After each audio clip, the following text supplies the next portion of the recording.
नमस्ते दोस्तों, आप सब कैसे हो और स्वागत है आपका फिर से एक इंस्पिरेशनल और मोटिवेशनल कहानी में। आज की कहानी बहुत ही खतरनाक और मोटिवेट है। इस कहानी में बहुत मजा आने वाला है, अंत तक जरूर सुनिए। मैंने अपनी अलमारी से ताकत वाली गोली निकाली जो कभी कभार अभिषेक लेते थे और मैं किचन में चली गई। मैंने हल्दी बादाम वाला दूध बॉयल किया और उसमें एक गोली डाल दी ताकि अभिषेक को थोड़ी ताकत मिल सके। ऐसा करते करते रात के 10 बज चुके थे। फिर मैंने जल्दी से दूध का गिलास लिया और अभिषेक के कमरे में चली गई। अभिषेक बड़े ध्यान से मेरा इंतजार कर रहे थे। जैसे ही मैं अंदर आई, अभिषेक खड़े हो गए और मुझे देखने लगे। जब वह कुछ नहीं बोला तो मैंने ही पूछ लिया, ऐसे क्या देख रहे हो, बताओ मैं कैसी लग रही हूँ। अभिषेक ने संकोच में कहा, मौसी, मन तो ऐसा कर रहा है कि आपको अभी खा जाऊं। मैंने हंसते हुए उसे दूध का गिलास पकड़ा दिया और कहा, मुझे खाने की जरूरत नहीं है, बस तुम इसे पी लो। अभिषेक ने जल्दी से गिलास पकड़ा और एक सांस में दूध पी गया। दूध पीते ही मेरी हाय दोस्तों, तो चलिए आपको जल्दी से शुरू से कहानी सुनाती हूँ। मेरा नाम दीपिका है। मेरी उम्र 28 साल है, लेकिन मेरा दिल हमेशा युवा रहता है और मेरी हाइट लगभग 5 फीट 3 इंच की ऊंचाई के साथ। जब मैं साड़ी पहनती हूँ तो जैसे सब कुछ ठहर जाता है। मेरी सुंदर रंगत पर जब सूरज की किरणें पड़ती हैं तो लगता है मानो मैं एक चांदनी रात में घूम रही हूँ। अब बात करते हैं मेरे 21 साल के भतीजे की, जो मेरा हो गया है। उसकी मासूमियत और उत्साह ने मेरे मन में एक हलचल सी मचा दी है। जब वह मेरी तरफ देखता है तो उसकी आंखों में वह खास चमक होती है, जैसे वह किसी खूबसूरत ख्वाब को देख रहा हो। कभी वह मुझसे कहता है, मौसी, आज आप सच में बहुत सुंदर लग रही हैं। इसलिए मेरे पति कभी कभी दिन में ही मेरा पूजन कर देते हैं। हम शहर में रहते हैं क्योंकि मेरे पति सरकारी नौकरी करते हैं। मेरी 1 साल की एक बेटी भी है, इसलिए दूध की थैलियां भी बड़ी है। मैं अपने पति का आशीर्वाद समझकर रोज लेती थी। भले ही हमारी शादी को 9 साल हो चुके थे, लेकिन मेरे पति अभी तक मुझे अच्छा प्यार करते थे। वैसे आमतौर पर उसका का रंग काला ही होता है, लेकिन मैं बहुत साफ सफाई रखती थी और कभी कभार मेकअप भी कर लिया करती थी। पिछले महीने कुछ ऐसा हुआ जिसका हमें बिल्कुल अंदाजा नहीं था। शाम को मेरे पति साहिल घर आ रहे थे। उनके किसी दोस्त की बर्थडे पार्टी थी, इसीलिए दोस्तों ने उन्हें थोड़ी पिला दी थी और वह बाइक से घर लौट रहे थे। आते वक्त उनका एक्सीडेंट हो गया। इस हादसे में उनके एक पैर में फ्रैक्चर हो गया और डॉक्टर ने कहा कि सही होने में कम से कम 6 से 9 महीने लगेंगे। यह सुनकर मेरा मन टूट गया। साहिल का दर्द भले ही शारीरिक था, लेकिन मेरे मन में एक गहरी चिंता का सागर उमड़ आया। जब मैंने उन्हें अस्पताल में देखा, उनकी आंखों में दर्द का साया था। मैंने तुरंत उनके पास जाकर उनका हाथ थाम लिया। इसी वजह से मेरी दीदी और मेरा भतीजा अभिषेक उन्हें संभालने के लिए आए थे। मेरे जीजा जी और दीदी तो वापस चले गए, लेकिन अभिषेक ने साहिल को यहाँ रुकने के लिए कह दिया क्योंकि वह ठीक से खड़े भी नहीं हो पा रहे थे। मुझे ही बाजार से सामान लाने और बाहर के काम करने पड़ते थे, इसीलिए मैंने अपनी बहन को कहकर अभिषेक को कुछ दिन रुकने के लिए बोल दिया। अभिषेक मान गया और बहुत खुश हो गया। अभिषेक मेरे कान तक ही आता था, शरीर भी ठीक ठाक था और रंग भी सामान्य था। अभिषेक ज्यादा बिगड़े किस्म का लड़का नहीं लग रहा था और मैं भी खुश थी कि कोई तो आया जो मेरी मदद कर सके। आज अभिषेक मुझसे थोड़ा थोड़ा शर्मा रहा था क्योंकि वह शादी के बाद मुझसे पहली बार मिला था। रात को जब मैं साहिल को खाना खिला रही थी, तब अभिषेक भी हमारे पास बैठा था। फिर अभिषेक अपने कमरे में जाकर समय पर सो गया था। साहिल के चेहरे पर थोड़ी राहत थी, लेकिन वह अभी भी दर्द में था। तभी मेरी अंदर की भावनाएं बाहर निकल पड़ी। मैंने साहिल के पास बैठकर कहा, वह भी क्या दिन थे जब आप रोजाना भूत मारा करते थे। साहिल ये सुनकर मुस्कुराने लगे। क्या हो गया मेरी रानी, आज तो पूरी मजे में लग रही हो। मैंने कहा, नहीं जी, आपको तो मजाक लग रहा है और इधर मेरी बुरी हालत हो रखा है। सच बताओ तो इस भूत ने मेरा बुरा हाल कर दिया है। मेरे पति बोले, मैं तुम्हारा दर्द समझता हूँ दीपिका, मेरा भी बहुत मन करता है, लेकिन क्या करूं, मैं तो ठीक से खड़ा भी नहीं हो सकता। बस थोड़े दिन और निकाल दो, फिर देखना मैं इस भूत का क्या हल करता हूं। तभी मैंने कहा, थोड़े दिन नहीं, पूरे 6 महीने बाकी है प्लास्टर उतरने में, और मेरा तो 1 महीने में ही यह हाल हो गया। पता नहीं आगे के दिन कैसे कटेंगे। मेरे पति मेरी उदासी दूर करने के लिए बोले, चलो वो नहीं तो कम से दूध ही पिला दो, डॉक्टर ने भी कहा है। तभी मैंने हंसते हुए कहा, आपके नसीब में तो वह भी नहीं है, क्योंकि आपकी बिटिया रानी ने पी लिया है। हम दोनों जोर जोर से हंसने लगे। मेरे पति मुझे खुश रखने की पूरी कोशिश करते थे, लेकिन मैं क्या करूं, सब बेकार था। थोड़ी देर बाद साहिल सो गए, क्योंकि उनकी दवाइयों में नींद की गोलियां भी थीं। लेकिन मुझे नींद कहाँ आ रही थी, इसीलिए मैं खड़ी होकर अभिषेक को देखने चली गई कि वह सोया है या नहीं। लेकिन अभिषेक अभी तक जाग रहा था और मोबाइल देख रहा था। मैंने उसके कमरे में जाकर कहा, क्या हुआ अभिषेक, 11 बज चुके हैं और तुम अभी तक नहीं सोए? लगता है तुम्हारे मन नहीं लग रहा है। अभिषेक उठकर बैठ गया और बोला, नहीं मौसी, ऐसी बात नहीं है, बस यूं ही फोन देखते देखते लेट हो गया। फिर अभिषेक ने पूछा, मौसी आप भी तो नहीं सोई? मैंने कहा, मुझे तो आजकल नींद ही नहीं आती। अभिषेक ने पूछा, क्यों, क्या बात हो गई? मैंने हंसते हुए कहा, नहीं नहीं, वह मैं तुम्हें नहीं बता सकती। जब तुम्हारी शादी होगी तो तुम्हें खुद ही पता चल जाएगा। मेरे मुंह से ऐसा सुनते ही अभिषेक ने अपनी नजरें नीचे झुका ली और अंदर ही अंदर मुस्कुराने लगा। तभी मैंने कहा, अरे तुम तो इतनी सी बात पर शर्मा गए। अच्छा बताओ, अभी तक कोई लड़की पटाई है या नहीं? अभिषेक कुछ नहीं बोला, उसे अभी भी शर्मा रही थी। तभी मैंने उसका हाथ पकड़ा और कहा, अरे पागल, अपनी मौसी से इतना मत शर्माओ। वह धीरे से बोला, मौसी सच बताओ तो ऐसी बातें मैंने अभी तक अपने दोस्तों से भी नहीं की हैं। मैंने कहा, अच्छा तो मुझे अपना दोस्त ही समझ लो ना, क्योंकि मुझे ऐसी बातें करने में बहुत मजा आता है। अभिषेक ने कहा, हाँ मौसी, एक थी, लेकिन उसने अभी मेरे से दोस्ती तोड़ दी है। मैंने पूछा, तुमने उसकी पिटाई तो कर दी होगी ना? अभिषेक बोला, नहीं मौसी, सच बताऊं तो मैंने उसे ढंग से टच भी नहीं था।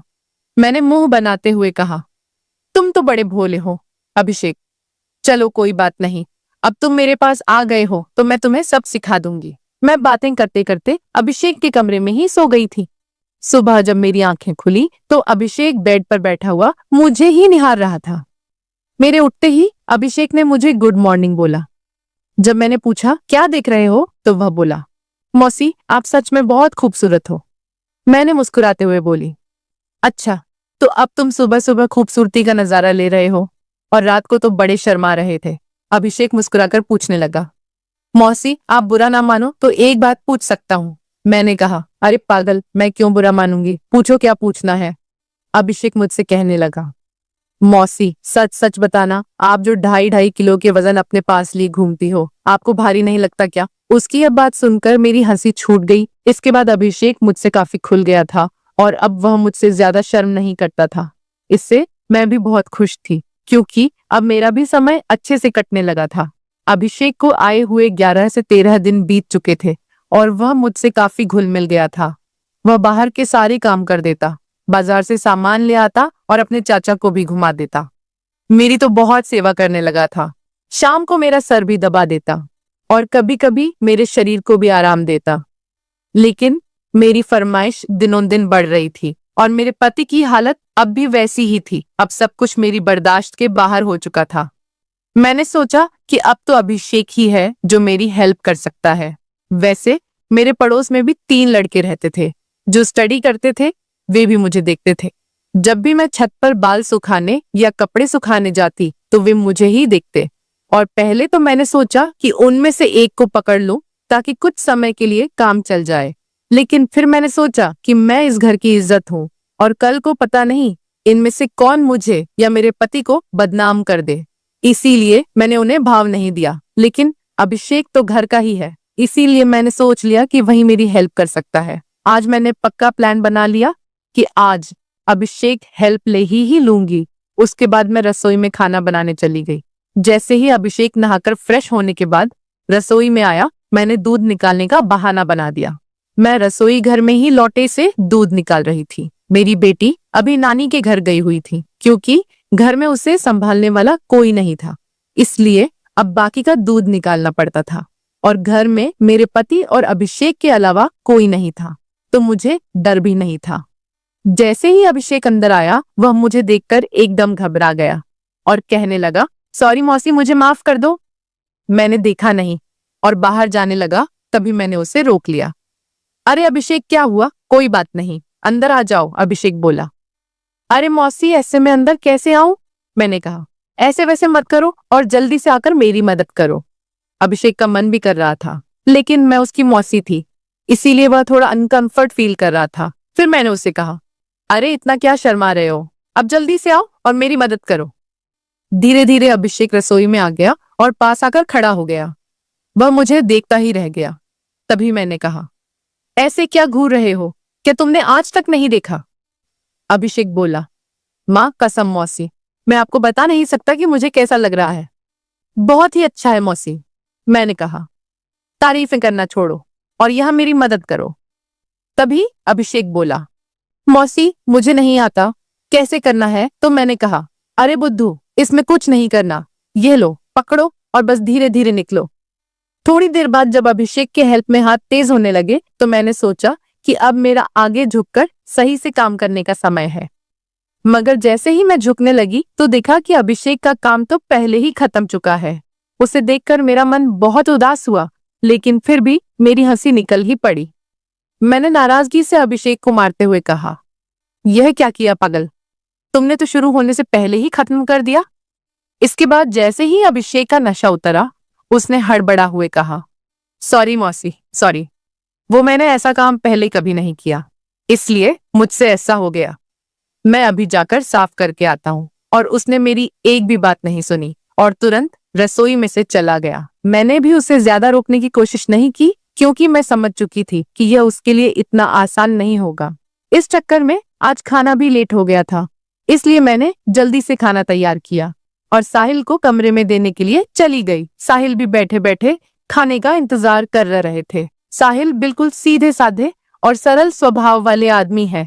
वह मेरी बहुत चिंता करते हैं। जब मैं उनके लिए खाना लेकर गई तो पूरा पसीने से भीगी हुई थी। मुझे देखकर वह बोले, इतनी जल्दबाजी क्यों करती हो दीपिका, धीरे धीरे काम कर लिया करो ना, देखो तुमने अपना क्या हाल बना लिया है। तब मैंने उन्हें छेड़ते हुए कहा, यह तो कुछ भी नहीं है, जब तुम काम करते हो तो मेरा इससे भी बुरा हाल हो जाता है, और तब तो मैं तुम्हें रुकने के लिए भी कहती हूँ, लेकिन तुम तो नो कहकर काम की स्पीडी को दुगना कर देते हो। मेरे मुंह से ऐसा सुनकर मेरे पति मुस्कुराने लगे। तुम भी ना दीपिका, कहाँ की बात कहाँ ले जाती हो। इसके बाद साहिल ने खाना खा लिया और मैंने उन्हें दवाई भी दे दी। दवाई लेने के बाद उन्हें नींद आ गई और वह आराम करने लगे।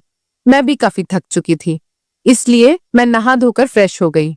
इसके बाद मैं अभिषेक के कमरे में उसे देखने के लिए तो वह भी सो चुका था। फिर मैं भी आकर आराम करने लगी। शाम को जब मैं अभिषेक को चाय देने गई तो वह बैठा फोन चला रहा था। मुझे देखकर उसके चेहरे पर मुस्कान आ गई। मैं भी उसे देखकर हंसने लगी और मैंने उससे पूछ लिया, क्या बात है? अभिषेक, आज तो तुम काफी ढीले ढाले से लग रहे हो। अभिषेक बोला, मौसी, वह मैंने पहली बार काम ऐसा अनुभव लिया था। प्लीज आप बुरा मत मानना, मैं सच बता रहा हूँ, बिल्कुल मेरे से काम नहीं कर पाया। तभी मैंने उसे रोकते हुए कहा, अरे बेवकूफ, मैं कब बुरा मानने लगी, वैसे सच बताऊं तो मुझे भी अच्छा लग रहा था। इसके बाद मैंने अभिषेक को चाय पकड़ा दी और उसके साथ बैठकर पीने लगी। हम दोनों बातें करने लगे। आज अभिषेक के मुंह से मेरे लिए तो फूल ही झड़ रहे थे। वह बस मेरी तारीफें ही करता जा रहा था। मौसी, आप बहुत अच्छी हो। मैं तो सोच रही हूँ कि सारी उम्र आपके ही घर रहूं। इन 13 दिनों में मुझे स्वर्ग जैसा महसूस होने लगा है। और ऊपर से आपकी खूबसूरती। मैंने मुस्कुराते हुए कहा, आज तो तुम्हारे मुंह से सिर्फ तारीफें ही निकल रही हैं, लगता है। अभिषेक मेरा हाथ पकड़कर बोला, आप सही कह रही हैं मौसी, अब आपको भी मेरे काम में मेरी मदद करनी होगी। अब तो आपको मेरी बात माननी ही होगी। प्लीज मौसी, मना मत करना, बस एक बार के लिए मेरी काम वाली बन जाओ। इसके बाद आप जो भी कहेंगी मैं करूंगा। जब अभिषेक सब कह रहा था तो उसका चेहरा लाल टमाटर जैसा हो गया था और मेरी मुस्कुराहट फूट पड़ी थी। मैंने उसके सर पर हाथ फिरते हुए कहा, अरे पगले, इतना सीरियस क्यों हो रहे हो? बताओ, मैंने तुम्हें कभी किसी चीज के लिए मना किया है? वैसे भी अब तुम्हारे चाचा तो वैसा भी मेरे काम में मेरी मदद नहीं कर पाते हैं, और तुम इतना शर्माओ मत। अगर इतना शर्माओगे तो कैसे चलेगा? अब से तुम मुझे अपनी मौसी नहीं बल्कि काम वाली ही समझना। अभिषेक बोला, मौसी एक बात और है, मेरा तो काम करते ही निकल जाता। मैं बहुत काम करता हूँ, मैंने उसे कहा। इसकी चिंता मत करो, इसका इंतजाम मैं कर दूंगी, तुम बस काम के लिए तैयार रहना। मेरे इतना कहते ही अभिषेक खुश हो गया और उसने थैंक्स मौसी की रट लगा दी। कहने लगा, मौसी आप बहुत अच्छी हैं। इसके बाद मैं चली गई क्योंकि शाम हो रही थी और मुझे साहिल को नहलाना भी था। जब साहिल जी नहा लिए तो अभिषेक उन्हें बाहर टहलाने ले गया। इसके बाद मैंने जल्दी जल्दी सारा काम किया और उनके आने तक खाना भी तैयार कर दिया। आते ही अभिषेक ने हाथ पैर धोए और खाना खाने के लिए बैठ गए।